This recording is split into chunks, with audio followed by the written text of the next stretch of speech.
এবার ইরানের হামলায় বিধ্বস্ত হল দুবাই বন্দরে নোঙর করা কুয়েতের বড় আকারের তেলের ট্যাঙ্কার আল সালমি। কুয়েত নিউজ এজেন্সির তথ্য, এতে ৩ লাখ লিটারের বেশি জ্বালানি পরিবহন করা যায় এবং হামলার সময় ট্যাঙ্কারটি পরিপূর্ণ ছিল। এ অবস্থায় পার্শ্ববর্তী জলসীমায় তেল ছড়িয়ে পড়ার শঙ্কা আছে। কয়েক ঘন্টার চেষ্টার পর আগুন নিয়ন্ত্রণে এলেও ক্ষতিগ্রস্ত হয় বন্দরের অবকাঠামো। এছাড়াও সৌদি আরবের রিয়াদ, আমিরাতের দুবাই ও বাহরাইনে হামলা অব্যাহত রেখেছে আইআরজিসি। ইরাকের মার্কিন ঘাঁটিতে ৫ দফা হামলার দায় স্বীকার করেছে ইরান সমর্থিত সশস্ত্র গোষ্ঠী। সোমবার মধ্যরাতে হামলা হয়েছে ইসরায়েলের তেল আবিব ও পশ্চিম তীরেও। নতুন রিন গভীর থেকে পরিষ্কার করে কাপড়কে রাখে নতুনের মতো উজ্জ্বল। নতুন রিন অ্যাডভান্সড পাউডার। বিপরীতে মধ্যরাতেই ২০০০ পাউন্ডের বাংকার বাস্টার বোমা ব্যবহার করে ইরানের ইস্পাহানে সিরিজ হামলা চালায় ইসরায়েল ও যুক্তরাষ্ট্রের যৌথ বাহিনী। হামলা হয়েছে তেহরানেও।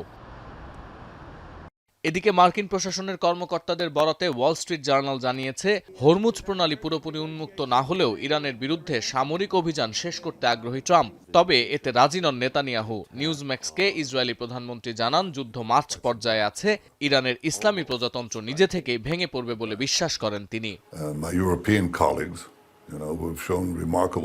তবে ইরানের পররাষ্ট্র দপ্তর সাফ জানিয়েছে, সংঘাত বন্ধের অনুরোধ ও একগুচ্ছ প্রস্তাব এলেও ওয়াশিংটনের সঙ্গে সরাসরি তেহরানের কোনো আলোচনা হয়নি। তবে এসবের মধ্যেই হরমুজ প্রণালীতে টোল আদায়ের পরিকল্পনায় অনুমোদন দিয়েছে ইরানের পার্লামেন্ট, যদিও বন্ধ রাখা হবে ইসরায়েল ও যুক্তরাষ্ট্রের জাহাজ চলাচল।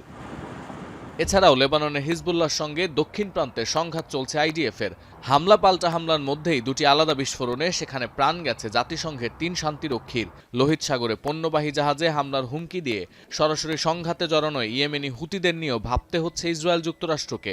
সংঘাত আরও তীব্রতর হওয়ায় হুতিদের নিয়ে উদ্বেগ জানিয়েছে জাতিসংঘ। সতীর্থ কর্মকার, এখন বিশ্ব।